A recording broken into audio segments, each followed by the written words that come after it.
Another day, another morning, another vlogs na naman po. Ayan, good morning po. At samahan po ninyo ako sa aking adventure sa araw na ngayon, guys.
Oo.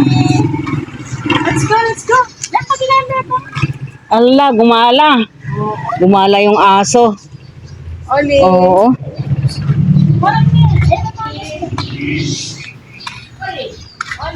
Nakakasipsip pa rin ho yung dahon. Ay, ito. Ito. Nakakasipsip pa rin ho ng tubig sa ugat. Yan. May connection pa rin. Kaya hindi nalalanta.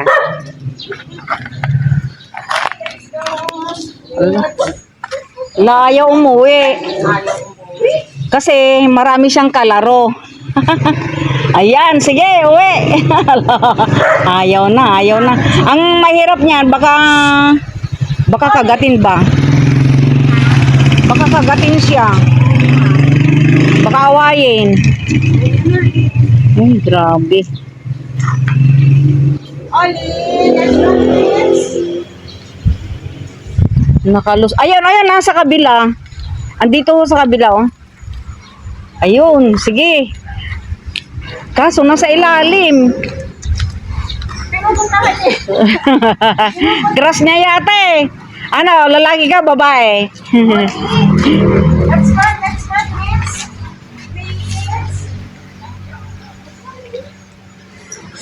Lumalapit siya, oh. Huwag kang lumapit sa akin. Oops. Sige. Sige ho, muna na ako. Naglinis ako ng swimming pool. Ito ay may mga prutas, guys. Katulad po nitong rambutan. Ayan. Rambutan to, oh.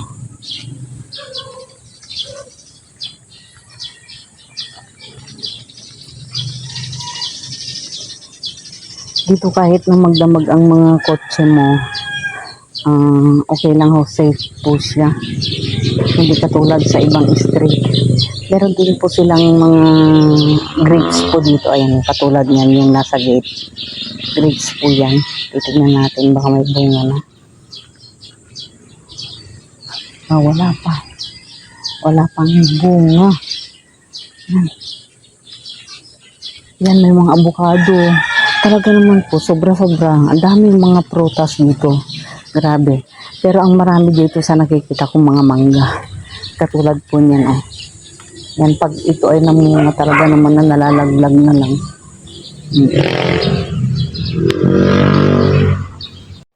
Ayan, pauwi na po tayo. Dito po tayo dadaan.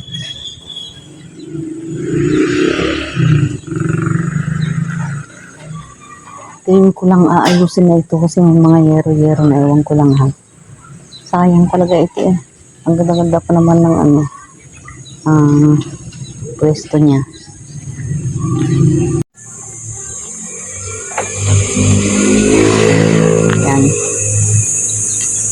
Maglakad-lakad lang tayo para ma-exercise. Ilan mo yan, dami-dami mga bunga. Oh. Wala naman mga nangunguha. Kaya lang parang hindi maganda yung ano ngayon, yung bunga nito. Oh. Ang ano, parang may sakit. Dahil siguro sa sobrang init. Oh. Hindi maganda ang tubo. Pero kung na-sprayhan ito, maganda. Maganda pa yung ano niya. Pero late na para sprayhan.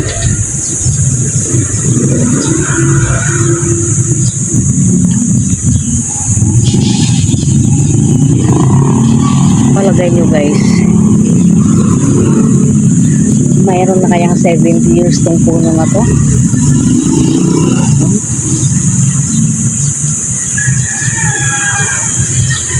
Puno ng acacia ito guys.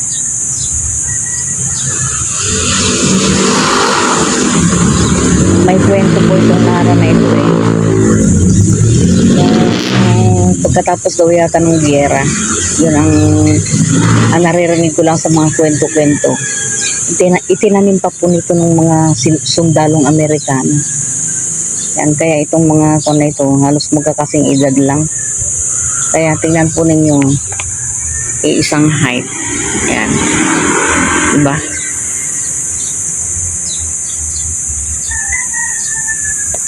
Sayang itong bahay na ito. Ito. Hindi na naayos uli ng may-ari. Nasunog po ito eh. Dahil daw sa gasol na nilagay sa loob ng bahay. Tapos sa loob po ng kabinet, ngayon sumingaw hindi nila namalayan, si gasol sa loob ng kabinet.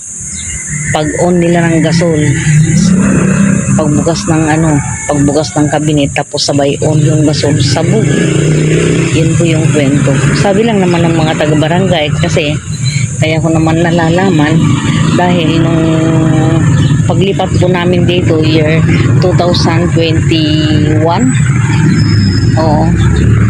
pinuntahan po kami ng opisyalis ng barangay na para abisuhan na bawal maglagay ng gasol sa loob ng bahay. Yan. Dahil daw ito yung dahilan kung bakit nasunog itong bahay na ito. Sayang na sayang nga ho eh. Hindi lang ho 1 milyon ang nagastos dito. Grabe, sa lawak ba naman ng ng bahay na ito. Tingin ko nga lang itong lote nito, ang lot area nito, nasa 400 square meter. Diba? Ayan, naandito na po tayo sa may garden. Maglakad-lakad po tayo dito.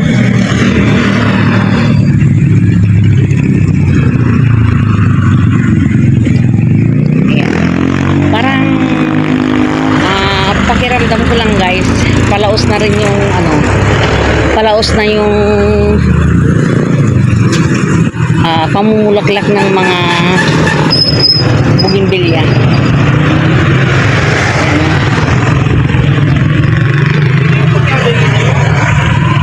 Hindi kasing ganda nung mga nagdaang buwan. Ito yan.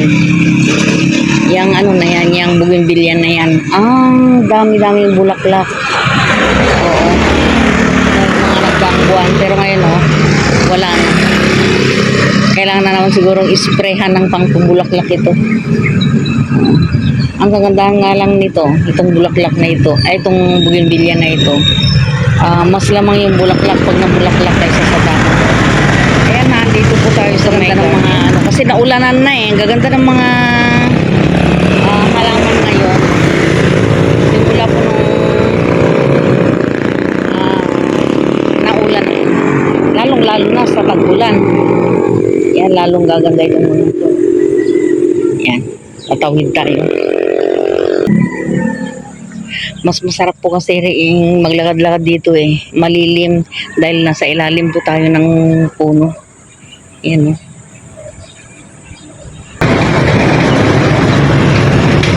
konting exercise lang. napapansin ko guys, parang ano, parang mabagal na naman ang panunaw ko. Kailangan na naman nating maglakad-lakad guys. Oh, ito yung tuyo. Ito yung tuyo yung ano niya. Kailangan sigurong madiligan, baka hindi pa tapos magdilig yung ano. Yan. Pagka ano talaga, pinagsama-sama mo yung mga ano, magandang tignan, yung mga halaman. Katulad nito, oh. Pero pagka watak-watak, pangit. Diba?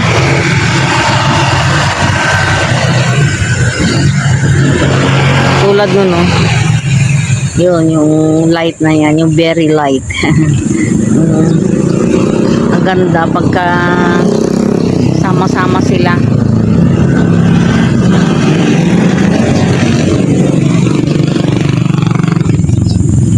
Yan, no?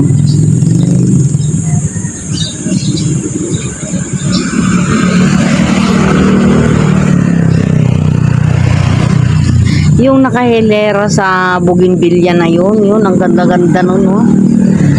Yun.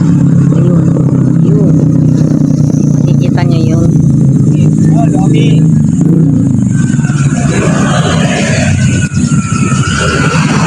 Ang ganda, parang bougainvillea rin siya. Pag nasa malayo, hindi mo talaga iisipin na iba siya sa mga bougainvillea. Pero sa totoo lang, hindi siya bougainvillea, guys. Ang ganda kasi parang yung ano niya, yung bulaklak niya, parang yung bulaklak ng makahiya. Hindi nga lang ako makalapit-lapit diyan kasi ang daming aso. Baka tayo kagatin. Ayan, maganda sa ano, sa may ano ng swimming pool. Oh, ang ganda. Ang ganda. Pwede pa lang ano eh, kahit maliit lang yung ano niya. Maliit lang yung pinagtamnan mo. Ayan, oh. Maliit lang guys yung banga niya. Pero ang laki niya, kumbaga ang nakakapit lang yung mga ugat niya. Ayan. Parang yun lang yung nagdadala sa kanya, yung mga ugat. Ayan. Paglakad-lakad na naman po tayo para ma-exercise ang inyong inday. Ito. Ayan. Uy. Akala ko ano na ito eh. Ay, kawawa naman po. Oh. Isa. Akala ko ito na lang yung ano yung magsasuffer sa sobrang init. Sa sobrang init po ng panahon guys. Ayan.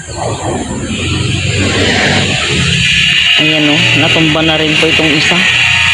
Sayang. Sana ito makasurvive itong dalawa na ito. Sana po makasurvive. Sayang o. Napakalaking sayang talaga. Oh. Pero ito ang haba ng buhay. Oh. Hindi pa siya nalalanta. Yan, nakikita niyo yun.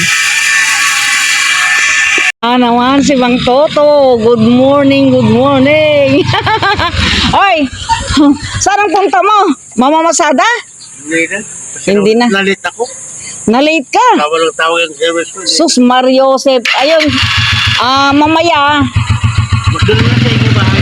Ha? Teka. Huwag muna kasi mamaya-maya na kasi alam mo bakit? Yung mga hindi, yung mga unan, yung mga dilabahan doon, mga kumot, ganyan, dadalhin muna doon ng alas 11. Baka hindi na madala. Walang problema, Diyos ko, ang aga-aga. Ayan o. Pero ito makakaano pa eh. Yan, mahihinog pa sa puno ito. Hindi naman pala basta-basta agad malalantay itong saging guys. Pero bago pa man natumba ito ay magulang na itong ano, itong mga bunga nito. Ayan. Ayan, hinog na yung papaya, oh. Hinog na, guys, oh. Ayan, hinog. Ayan, hinog na, oh. Nakikita ninyo yan. Sana mapansin ng may-ari. Sana mapansin niya talaga. Diyos ko. Ang daming mga prutas dito, guys. Busog na busog ang ano. Hindi niya hayang kainin lahat-lahat ito. Yung mga avocado, pwede na rin anihin to. May hinog na rin po itong iba. Yung ang santol, ano na eh. Yung santol, hinog na rin yung iba eh. Dito walang problema sa probinsya. Walang problema dito. Masipag ka lang magtanim-tanim. Yan, ginto pilak daw. Ang dami-dami rin mga alagang ano dito. Mga manok, oh. Ang dami-dami, oh. May mga kambing din. Kaya yung mga kambing, kaya lang guys, yung mga kambing dito mga pasaway. Nangihinayang ako yung video ko dun sa kambing na delete. Na delete ang video ko sa kambing, oo.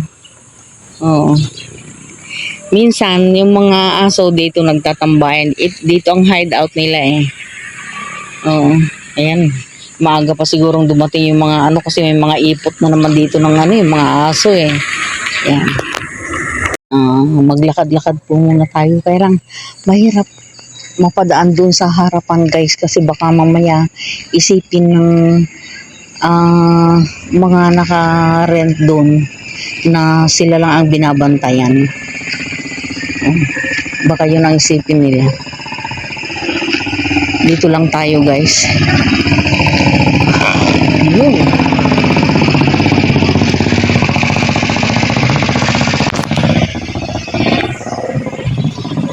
Nakikita nyo yan guys. Yun. Ayan o. Naghahanda na rin silang paalis. Maglakad-lakad tayo doon. Ayan, may mga nangunguha rin ng mga karton. Pero sana pag nangunguha siya ng mga karton, pati yung laman dalhin niyo. Diba? Hindi yung karton lang, hindi nagkalat pa rin yung mga basura. Ito na yung bagong biling bahay guys. Yan. Halos wala nang madaanan ng ng hangin. Wala nang madaanan. Halos takpan na lahat-lahat. Mahirap yan. Sabagay may bintana din dito. Pag gusto nila ng mahangin, bubuksan lang nila yan. Sliding yan eh. Yan.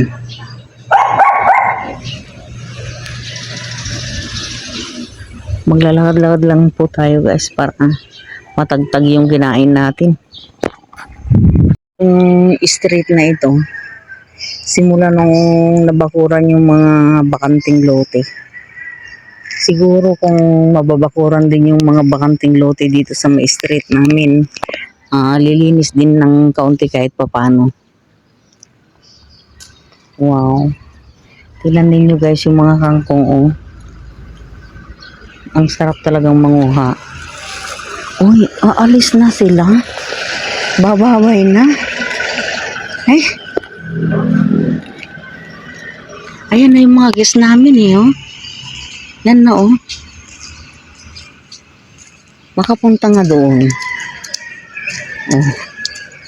Yan. Makapaglinis din ng maaga. Another day, another video na naman po. At another bagyo na naman po ang ating mararanasan ngayon. Yan, magandang gabi po sa inyong lahat. Ang lakas po kaya ng ulan, nakakatakot. Bibili po sana ako ng Zone Rocks at saka Downy dun sa kaibigan ko. Ang problema, nagbabagsakan po yung mga mangga nila at saka yung mga santol. Tatakot ako baka matamaan ang ulo ko. Tapos pupunta pa sana ako sa bahay para para patayin yung yung ilaw at saka yung swimming pool. Ang problema, ito na nga,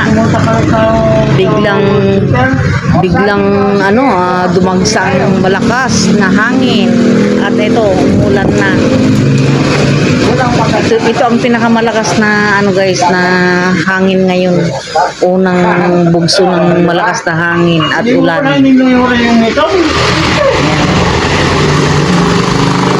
5:45 pa lang. Ay, alas 6 na po ng gabi. Oh, ginaba ako. Ito. May naman ba?